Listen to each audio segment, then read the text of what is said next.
دینی رہنمائی کے لیے ہمارے چینل کو سبسکرائب کر دیجئے اور گھنٹی کے نشان کو دبا دیجئے تاکہ آپ کو مزید قیمتی ویڈیوز ملتے رہیں۔ جزاک اللہ خیر۔ اگر کسی شخص نے قرض دیا ہوا ہے اور اس کو 1 سال کے اندر اندر اس کو ملنا ہے قرض، اور ملنے کی اس کو پورا یقین ہے کہ قرض اس کو ملے گا، تو یہ اس کے ریسیویبل میں سے ہے۔ یعنی اگر کسی شخص نے مثال کے طور پر کسی کو ادھار دیا ہوا ہے یا قرضہ دیا ہوا ہے تو اس کا ریسیویبل میں سے ہے، یعنی اس کو ملنے والا ہے، تو اس کو اپنے نصاب میں شامل کرے گا۔ جیسے مثال کے طور پہ کسی شخص کے پاس 50,000 روپے پڑے ہوئے ہیں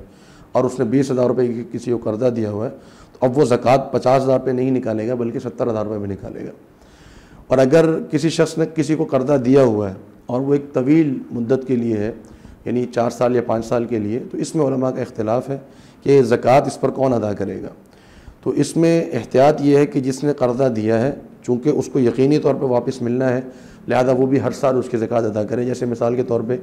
10 لاکھ روپے کسی کو دیے ہوئے اور 5 سال میں اس کو قسطوں میں واپس ہونے ہیں، تو وہ 10 لاکھ کے اوپر زکوٰۃ ادا کرے، کیونکہ اس نے اپنی مرضی سے دیے ہیں۔ اور جس شخص کے پاس موجود ہے، چونکہ اس کی بھی مالیت کے اندر شامل ہے، تو لہذا وہ بھی اس کے اوپر جو ہے وہ زکوٰۃ ادا کرے گا۔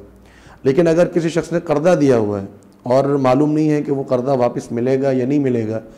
پتہ نہیں ملے گا یا نہیں ملے گا، تو پھر اس پر وہ زکوٰۃ ادا نہیں کرے گا۔ تو جب وہ مل جائے، جو بیڈ ڈیبٹس جن کو ہم کہتے ہیں کہ ایسا قرضہ جس کے ملنے کی امید نہ ہو، تو اگر وہ مل جائے کسی وقت بعد میں،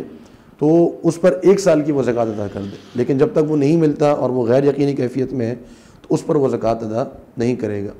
اسی طرح اگر کسی شخص نے کسی کو قرضہ واپس کرنا ہے،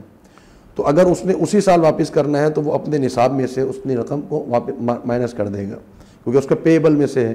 جیسے اگر اس نے مثال کے طور پہ اس کے پاس 1 لاکھ روپے کی رقم موجود ہے اور اس نے 30,000 روپے کسی کو قرضہ واپس کرنا ہے، اس نے لیا ہوا تھا، تو وہ زکوٰۃ 1 لاکھ روپے پہ نہیں نکالے گا، وہ 70,000 روپے پہ زکوٰۃ نکالے گا، کیونکہ اس نے ادا کرنے ہیں۔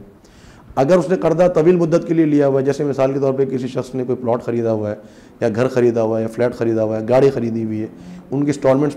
پے کر رہا ہے، تو اگلے 1 سال کی جتنی انسٹالمنٹس اس نے پے کرنی ہیں وہ اپنے نصاب میں سے اس کو مائنس کر کے باقی پر وہ زکوٰۃ ادا کر دے گا۔ تو یہ قرض پر زکوٰۃ ادا کرنے کا طریقہ ہے۔